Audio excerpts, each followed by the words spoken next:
আচ্ছা, এতদিন আমরা দেখছি মানে হাতের মধ্যে ট্যাটু আঁকতে, এবার আপনি কপালে লেখছেন যে আমার কপাল খারাপ, এটা মনের মানে দুঃখে। কি দুঃখ মনে হইলো? যে মনের আপনার? দুঃখে কি আপনার মনে এত কেউ দুঃখ? ভালো হয় না, ভালো হয় না বলতে কে ভালো হয় না? সবাই ভালো হয় না, বাড়ি ফ্যামিলির দিকে ধরিয়া।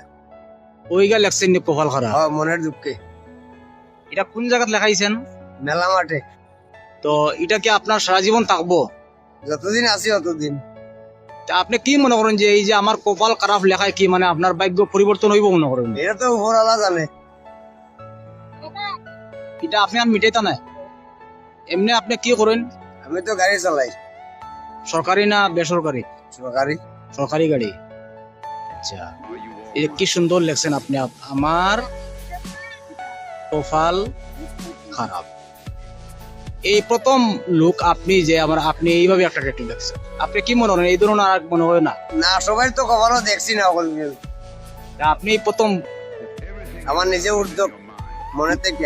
মনের তাকিয়া এটা লেখার পরে আপনার মানুষে কিছু করেনি? ও সবাই তো আশা হইসে করে, কেউ ঠিকারিও করে, কেউ বিভিন্ন রকমের আলোচনা করে, মনের টিতা মানে প্রকাশ্য কইতাম। এটা তো আমি বুঝি। আর সপ্তাহ সব থেকে কোন যায় না সপ্তাহ। আচ্ছা ঠিক আছে, ফ্যামিলিরও তো দরবার আছে, এটা তো আমি জানি। যাই হোক, তা আপনারা আমি একটা মানে পরামর্শ দিব যে আপনি মনের দুঃখে এমন কোনো কাম করেন না যেটা আপনার জীবন ধ্বংস হয়, এরকম কোনো কাজ না, করবেন এসবও না। যাইতাম না, বললে ঠিক তো আছে। আমি আর কয়েক আগেও গেলাম। মানুষ তাকিয়া লড়াই করে। হ্যাঁ, হ্যাঁ। ঠিক আছে, ধন্যবাদ।